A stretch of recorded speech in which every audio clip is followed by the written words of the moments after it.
La vejez es la continuación de la etapa de la adultez y es la etapa final de la vida. Se inicia aproximadamente a los 60 años de edad y tiene su evolución hasta el momento del fallecimiento. Durante esta etapa, la mayor parte de los adultos mayores sufren pocas enfermedades graves. Sin embargo, durante la adultez intermedia y hasta la vejez, la apariencia física cambia, al igual que el funcionamiento de todos los órganos vitales. Por ejemplo, el cabello se adelgaza y se vuelve de blanco a gris, los huesos se vuelven más frágiles, los músculos pierden fuerza y las articulaciones se endurecen o se desgastan. Asimismo, la circulación se vuelve más lenta, la presión sanguínea aumenta y debido a que los pulmones contienen menos cantidad de oxígeno, el adulto mayor se siente con menos energía. La visión, la audición y el sentido del olfato también pierden agudeza durante esta etapa. Además, se hace de suma importancia las actitudes y los intereses de estas personas, porque se ha demostrado que quienes se sienten más útiles y mantienen los viejos vínculos, desarrollan nuevos intereses y conservan el control sobre sus vidas, tienen las tasas más bajas de enfermedades y las tasas más altas de supervivencia. Otro factor relevante durante esta etapa es la forma en que el individuo se percibe, porque los adultos que llegan a la vejez con creencias negativas sobre esta etapa tienen más problemas de salud y mueren mucho tiempo antes que aquellos que enfrentan este periodo con expectativas más positivas. Una de las preguntas más frecuentes al hablar de los cambios cognitivos es si la pérdida de memoria es inevitable durante la vejez. Lo cierto es que la gente que se mantiene saludable y permanece intelectualmente activa mantiene un elevado nivel del funcionamiento mental durante esta etapa. Lo cierto es que dado a que la mente de los ancianos trabaja de manera un poco más lenta, ciertos tipos de recuerdos son más difíciles de almacenar y de recuperar. Además, la capacidad para retener y procesar la información se deteriora de manera gradual. Sin embargo, la mayoría de estos cambios no interfieren de forma significativa en la forma en que ellos pueden vivir su vida independientes. De hecho, las investigaciones han demostrado que debido a que los ancianos tienden a concentrarse más en los acontecimientos positivos que en los negativos, son más capaces de afrontar los altibajos de la vida que los adolescentes o los adultos más jóvenes. Asimismo, estos adultos mayores que se mantienen activos tanto mental como físicamente suelen experimentar un deterioro cognitivo mucho menor que el que experimentan los que se mantienen inactivos.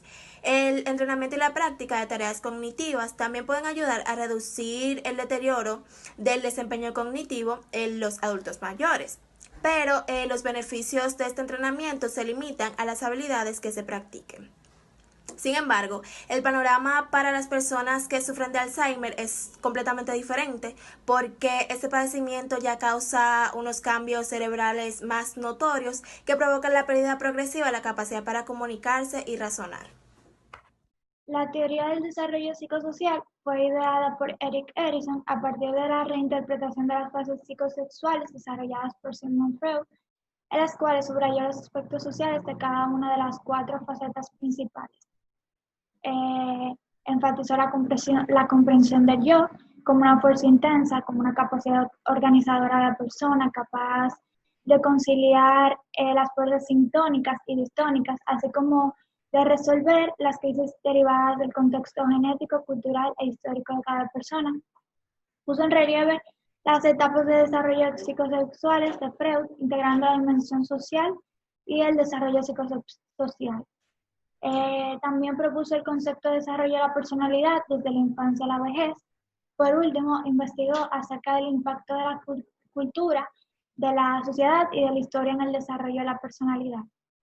Las etapas de desarrollo psicosocial son: primero está la confianza versus desconfianza, la autonomía versus vergüenza y duda, iniciativa versus culpa, laboriosidad versus inferioridad, exploración de la identidad versus difusión de identidad, intimidad frente a aislamiento, generatividad frente a estancamiento y por último integridad del yo versus desesperación.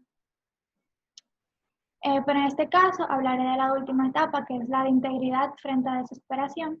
La integridad frente a desesperación es aproximadamente de los 60 años de edad hasta la muerte. En esta última etapa, la tarea primordial es lograr una integridad con un mínimo de desesperanza.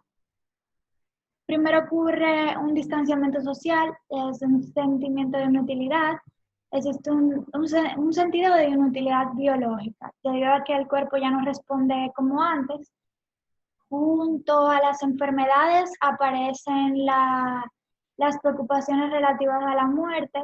Los amigos mueren, los familiares también, y ellos contribuyen a la aparición de un sentimiento de desesperanza. Como respuesta a esta desesperanza, algunos mayores se empiezan a preocupar ya por el pasado. En el caso de la integridad o sabiduría, es la capacidad de aceptar los hechos de la propia vida y afrontar la muerte sin un gran temor. Las personas que consiguen esa sensación de integridad han afrontado bien esta etapa, contemplan su vida con satisfacción, para que así sea el adulto anciano tiene que aceptar los conflictos vitales, los fracasos y el dolor e incorporarlos en su autoimagen. Según Erickson, la integridad es la aceptación del ciclo vital como único y singular, como algo que ya fue. Por otro lado, la desesperación, las personas que no consiguen llegar a la integridad contemplan su vida como una serie de oportunidades perdidas y direcciones erróneas. En los últimos años se dan cuenta que es demasiado tarde para volver y por eso el resultado es una sensación de desesperanza por lo que no han podido hacer.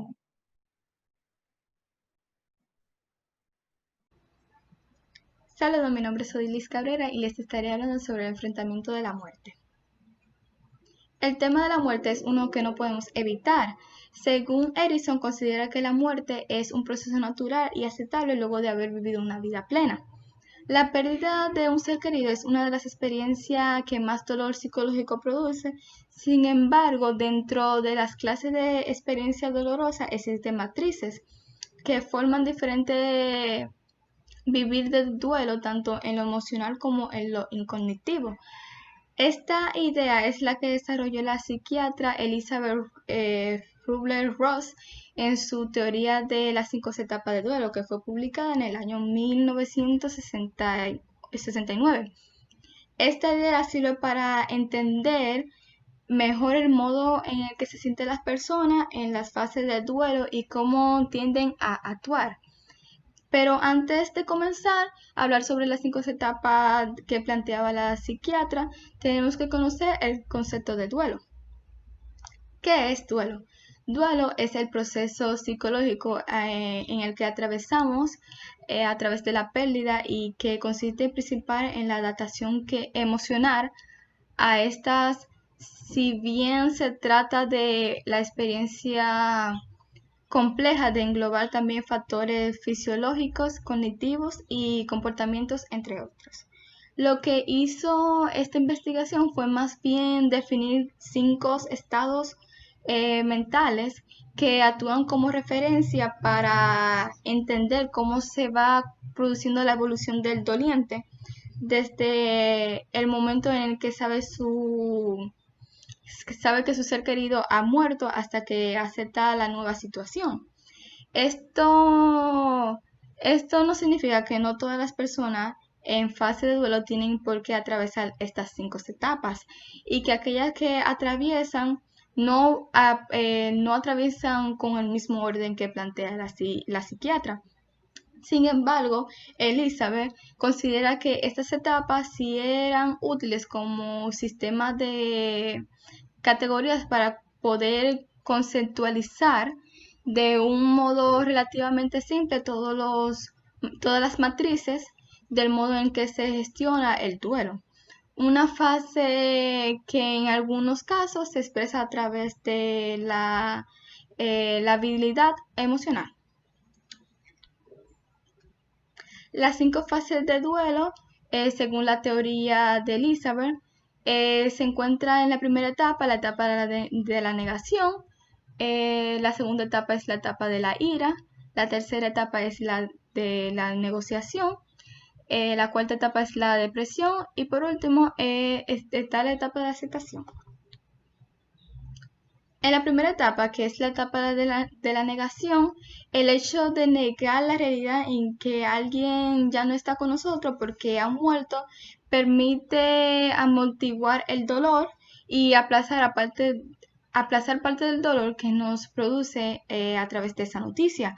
Aunque parezca una opción poco realista, tiene su utilidad para nuestro organismo, ya que ayuda a que el cambio de estado de ánimo no sea tan brusco que nos dañe. En otro caso de la negociación, se explica y se niega de manera directa la posibilidad de que haya producido la muerte. La negación no puede ser sostenida de manera indefinitiva porque choca con la realidad que aún no se ha llegado a aceptar de todo modo. Así que terminamos abandonando esta etapa. La segunda etapa es la etapa de la ira. La rabia y el resentimiento que aparecen en esta etapa son frutos de frustración que produce saber que se ha producido la muerte y que no se puede hacer nada para arreglar o revertir la situación. El duelo produce una tristeza profunda que sabemos que no se puede ser aliviada actuando sobre su causa porque la muerte no es reversible. Además, la muerte es percibida como el resultado de una decisión y por eso se buscan culpables. Aunque una parte de nosotros sepa que es injusto, la rabia se dirige contra personas que no tienen la culpa de nada o incluso contra animales o objetos.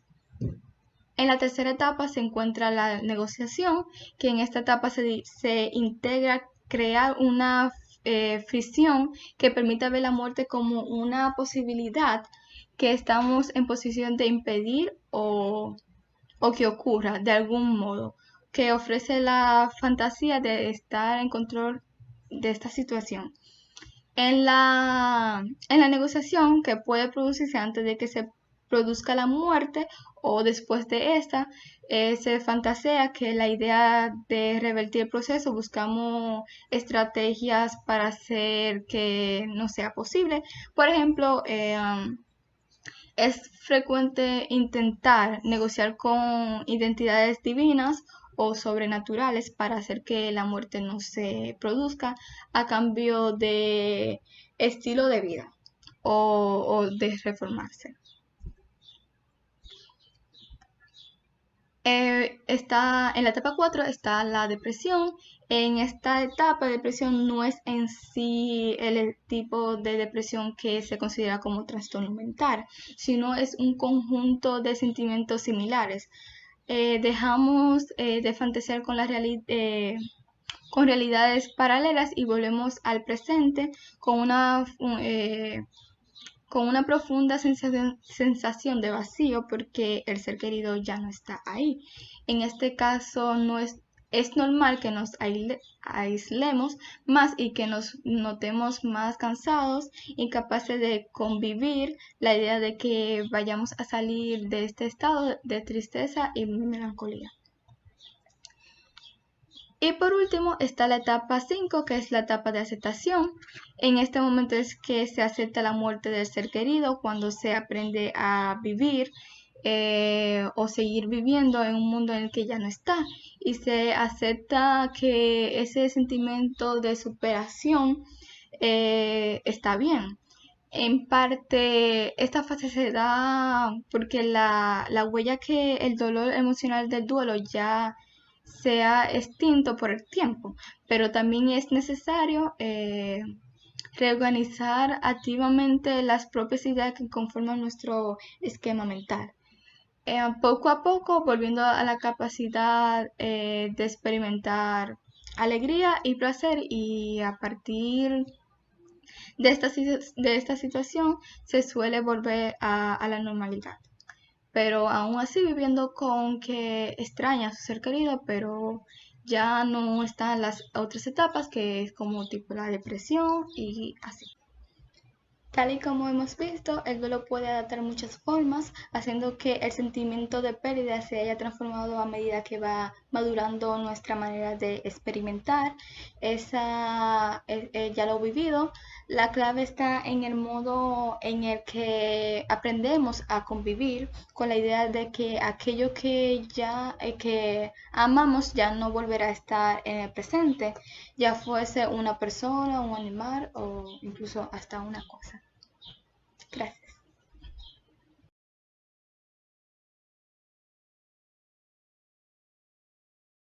El autocuidado tiene una gran importancia en lo que es el bienestar y la salud de cualquier individuo.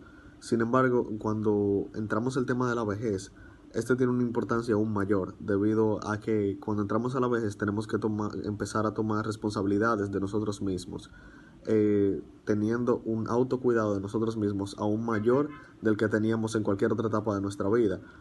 Eh, por ejemplo, podría ser adoptar hábitos saludables, tanto para nuestra salud mental como para nuestra salud física, lo cual puede llevar a un mejoramiento de nuestra calidad o de nuestro promedio de vida, y asimismo cortar con hábitos que sean poco saludables, que tendrían un efecto contrario en nuestra calidad de vida. Otro de los desafíos que se enfrentan al entrar a la vejez son los cambios sociales, ya sea por vergüenza, por incomprensión, por simplemente aislamiento o por soledad. La mayoría de personas que entran a la vejez tienden a sufrir cambios sociales bastante drásticos, lo cual suele afectarlos bastante, sobre todo psicológicamente, llevándolos a tener un deterioro mental, lo cual repercute al pasar el tiempo en un deterioro físico, lo que puede llevar a disminuir la calidad de vida, disminuir el promedio de vida de la persona, del individuo. Otro de los desafíos que enfrentamos durante la vejez son los cambios físicos o los cambios corporales. Tanto la demencia senil como manchas hepáticas, como artritis, son enfermedades que comienzan a afectarnos cuando entramos en la etapa de vejez. Esto se debe a que en esta etapa nuestro cuerpo va en decrecimiento, va en descenso. Y muchas de las facultades, muchas de las cosas que antes considerábamos automáticas o que simplemente las dábamos por sentado, ahora dejan de serlo, lo que hace que nuestro cuerpo pierda independización y comencemos a depender un poco más de lo que es nuestra propia conciencia. Para evitar este tipo de cosas está el primer desafío que les mencioné, que trata sobre el autocuidado.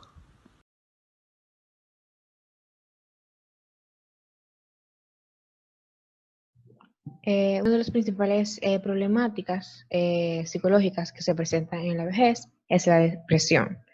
La depresión es más riesgosa en personas de más de 65 años debido a que han habido casos en los que se presenta un elevado riesgo de suicidio debido a la ausencia de apoyo familiar y los problemas de salud que tiene esa persona. También uno de los síntomas de depresión en personas de mayores de edad es la apatía, que básicamente es cuando la persona empieza a sentir que no le apetece hacer nada y ya no disfruta las actividades que disfrutaba anteriormente. También un factor que favorece este tipo de patología es la situación social, debido a que cuando una persona se jubila, como que pierde un poder adquisitivo y una disminución del estatus social. Entonces, sumándole la pérdida de familiares y amigos, eso viene siendo como una base de la depresión, del desarrollo de la depresión. Y también en el diagnóstico de la depresión en la vejez no es muy fácil debido a que esa persona puede presentar otro tipo de enfermedad crónica que puede que esté enmascarando o que haya sido base del desarrollo de la depresión. Otra problemática psicológica es la demencia, que también es conocida como senil, que es un síndrome mental orgánico que tiene como principal característica la pérdida de memoria de corto a largo plazo. La demencia viene siendo uno de los trastornos más comunes en las personas mayores y la probabilidad de padecerla empieza a partir de los 60 años. Aparte de los problemas de memoria, que viene siendo el síntoma inicial, hay otros trastornos como el trastorno de pensamiento y modificaciones de la personalidad. También la demencia más comunes son las provocadas por la enfermedad de Alzheimer, enfermedad de Pick y enfermedad de Parkinson. También se encuentra el estrés, que normalmente en una persona mayor se ve muy poco probable que pueda lidiar con una situación de estrés debido a que se ve sometido a gran esfuerzo tanto físico como mental. Cuando se produce una situación de estrés, normalmente el cuerpo se pone en alerta para poder superarla. Pero en el caso de personas mayores, este mecanismo se activa con más facilidad y su proceso de desactivación viene siendo más lento. Por lo tanto, esas personas se ven sometidas a más estrés en general.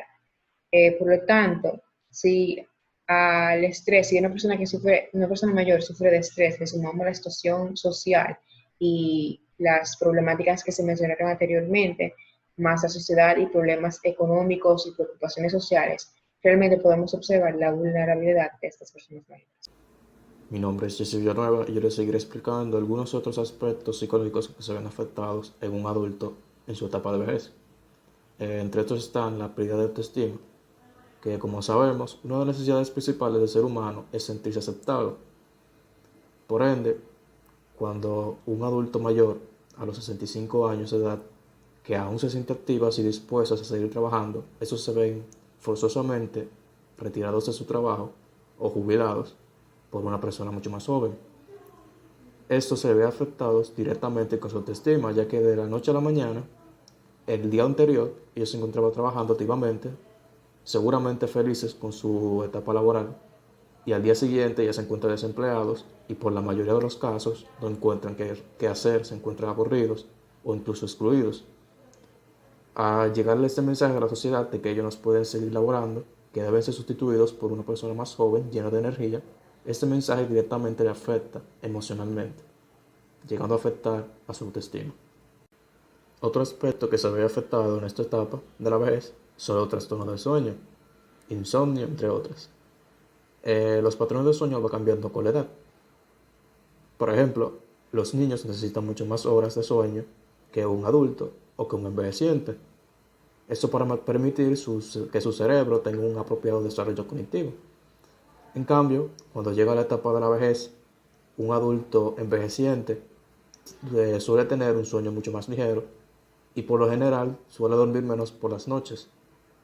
Algunos psicólogos recomiendan, para tener una contramedida a este insomnio, que ellos, a pesar de que no puedan dormir adecuadamente durante las noches, que tengan siestas diurnas, o sea, que tengan a diversas horas del día, tengan algunas siestas, aunque sean cortas. El siguiente punto que le afecta a las personas mayores son las adicciones. Estas son frecuentes, aunque se suele pensar que no es así. Esta representa 1% de las personas mayores o igual a 60 años de edad, siendo el hombre predominante en estas adicciones. Esto se debe a varias medidas o a diferentes factores.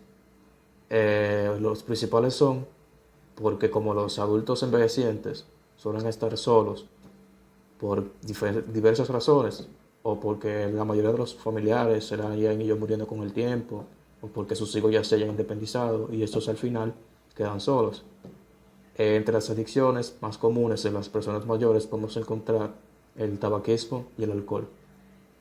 Como último factor tenemos lo que es la neurosis, que aunque esto no es distinto que otras crisis de neurosis que se pueden presentar en otras etapas de la vida, aquí se ve mucho más frecuentemente y por lo general mucho más severo que otras etapas, ya que como es frecuente la ansiedad y la depresión, estas dos se ven colateralmente afectadas, es decir, la ansiedad puede afectar la depresión y viceversa. Esto obteniendo como resultado que la persona envejeciente sea pesimista y pueden llegar a decir incluso que no tienen muchas perspectivas hacia su futuro.